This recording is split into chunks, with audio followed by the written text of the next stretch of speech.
Okay. Hi, everybody. This is A of the Dawn, and we're going to talk about Chiron in the seventh house.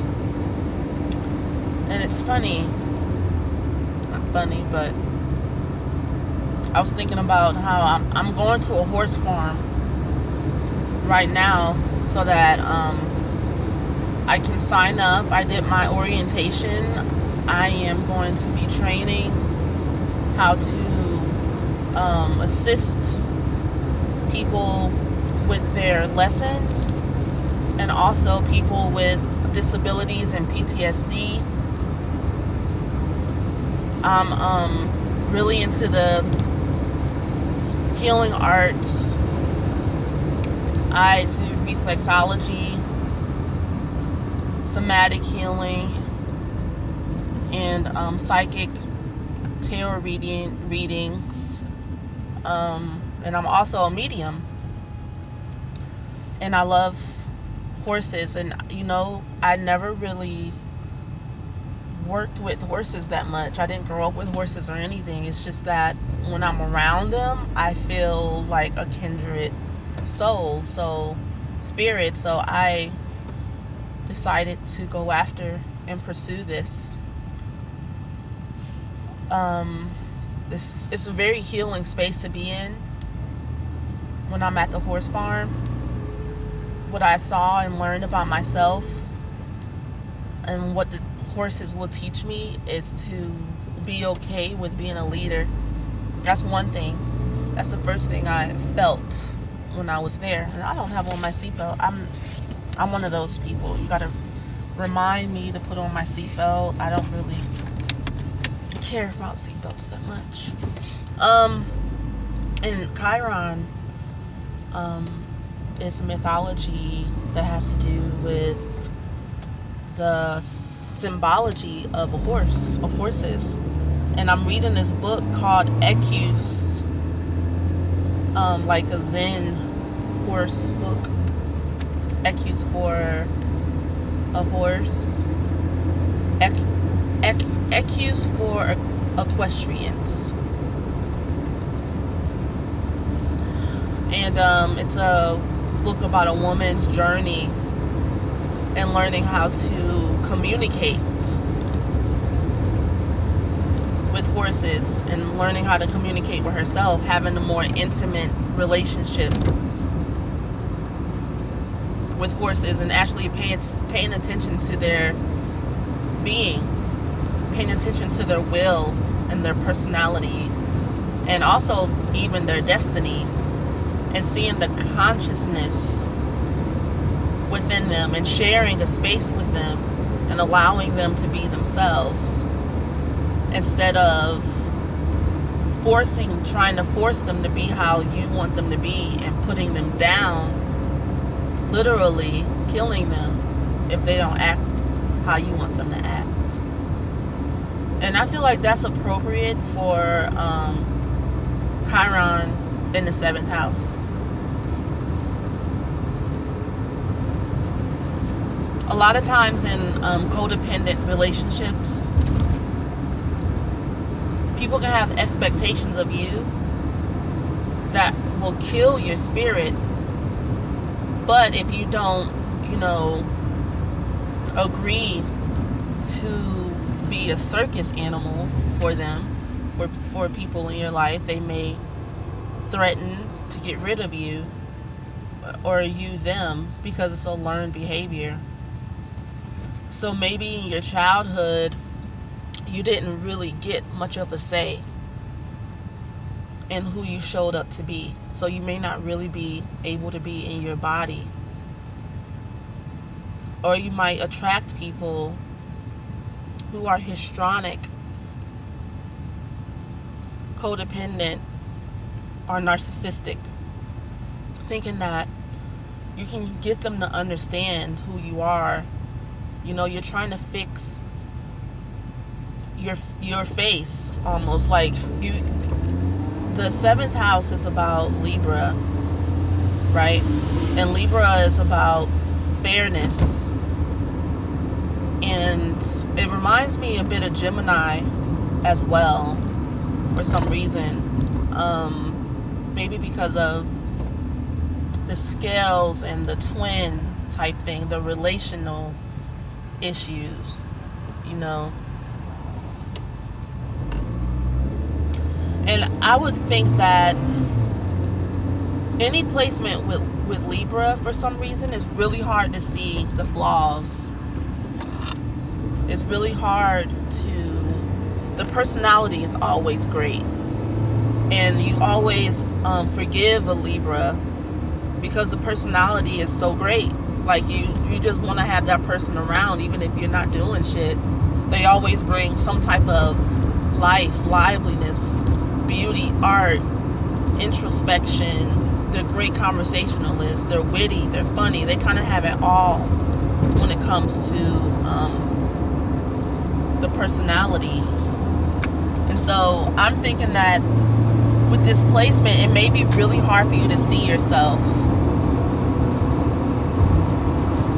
And you might stay in relationships way longer than you should, trying to make it work. Your thing may be, you know, trying to make it work, not wanting to fail at your relationships and partnerships. And also not seeing how you're part of the problem. How when you're in a relationship, you're looking in the mirror. And you know, all this is learned behavior. Like, this is something that you saw growing up from somebody, or you were treated this way.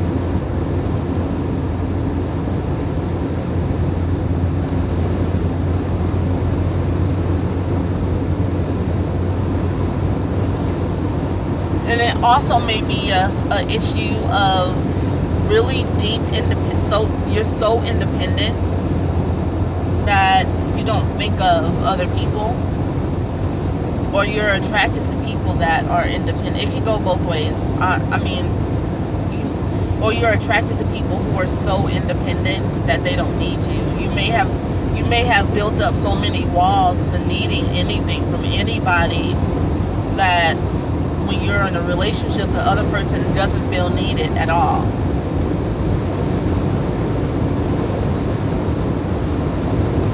But knowing Chiron tends to bring out the most subconscious, most offensive, embarrassing issues, you know? So it's probably like you're a whining baby who's super needy, can't like let go, who keeps coming back to an abusive relationship, and you can't understand why the person that you want doesn't want you back, doesn't love you, doesn't show you love, even though you work really hard to be loved, to be seen and be heard. You've done everything perfect. You did everything for him. You did everything for her. You paid their bills. You supported them through school. You mothered and raised their children, even though they weren't yours. You know, most likely you're a doormat in your relationships, and it's embarrassing, and it's something that you probably hide from, not only from your friends and family, because your friends and family might think everything's great, because for some reason, well, I mean, if you look at the mythology of Chiron, like I've said in other videos, you'll see that it's a subconscious thing that couldn't help but happen to you. And so in your life, this is something that runs you, and it's like almost stuck to you like glue. But if you would like to heal, you must. It's an absolute must that you turn your awareness to this area, even though it seems like an impossible feat to heal. You must, like, take on the challenge and take on your own burden in this area. And as soon as you change your rhetoric, you know, you change the way you speak about it, you may find that your semblance points in the matrix will loosen up. You could say, I could change this. I could. It's a possibility. Now that, just saying that, just made my spine relax.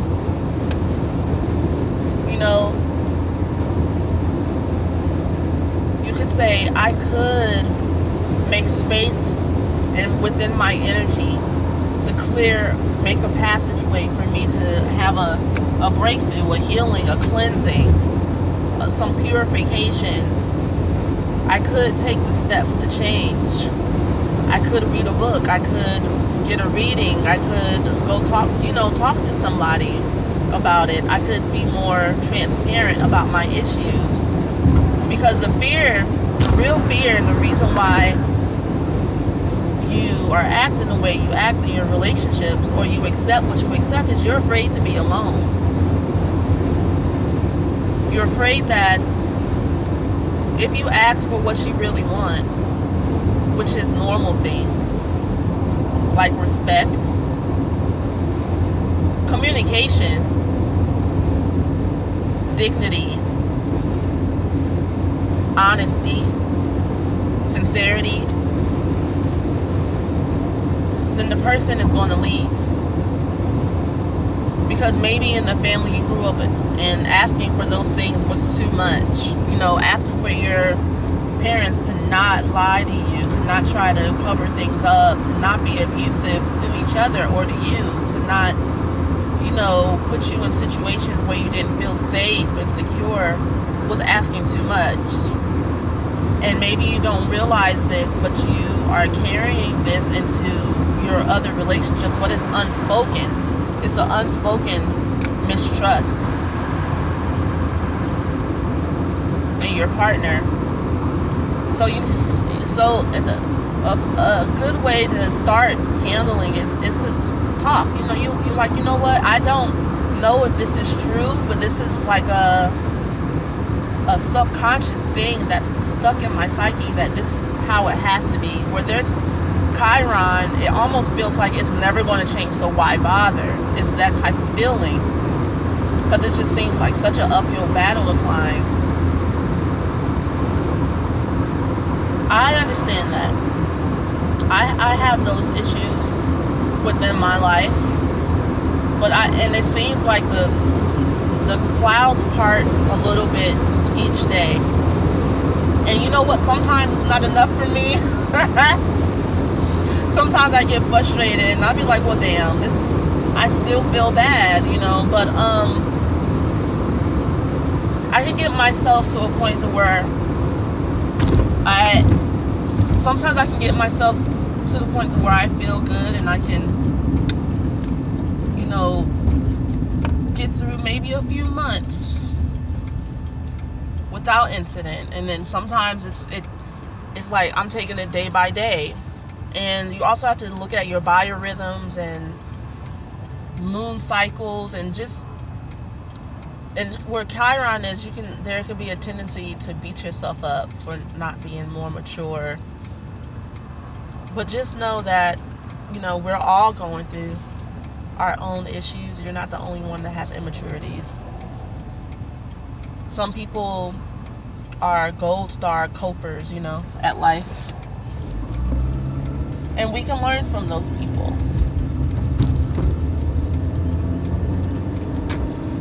And, there just might be things that you think you're communicating that you're not. There might be issues in your relationship where you could be more clear. Don't leave people in the dark so much about who you are, what you feel, what you're experiencing. And if somebody that you're in relationship with spazzes out because you said, hey, I like the right side of the bed instead of the left. I don't know. Or I don't need that much salt on my chicken. People spazz out for the weirdest things sometimes. Or I would like for you to call me if you're going to stay out past 10 p.m. It makes me worry about you. Or I would like for you to please stop fucking other women or other girls if we're going to be in a relationship. It can be little, it can be extreme. But in any case, you deserve to be able to communicate.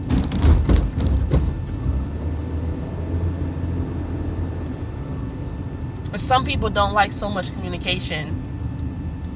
I have a stellium in Libra, and so I love communication. Communication for me. Pick me. I love to talk.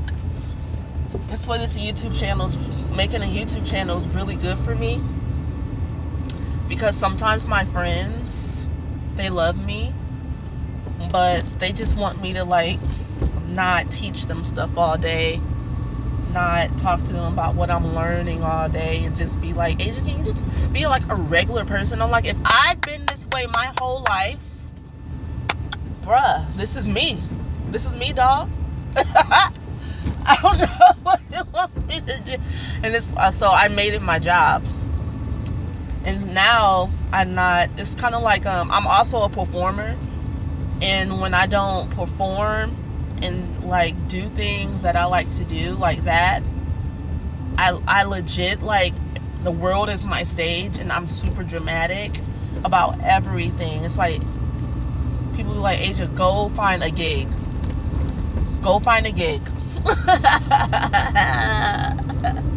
And it's true. Ooh, I want to show you guys the horses. I hope nobody's behind me.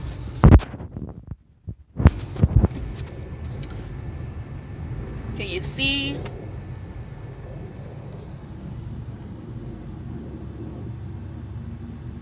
Well, I'm right around the corner. I'm gonna go see if I can sign up and volunteer to help take care of the horses, or to help a teacher with a student, or to help a therapist with a client. And I'll talk to you later. I have a Patreon. I will be doing one more video for Chiron in the 8th house, which will be super interesting. That's a deep. They're all really deep. Yeah. And then I'm going to start doing twin flame readings again. And yes, I have a Patreon. Thank you for signing up for it. Whoever signed up for it, thank you. Thank you for subscribing to my channel. Thank you. Thank you for watching. And I'll talk to you guys soon.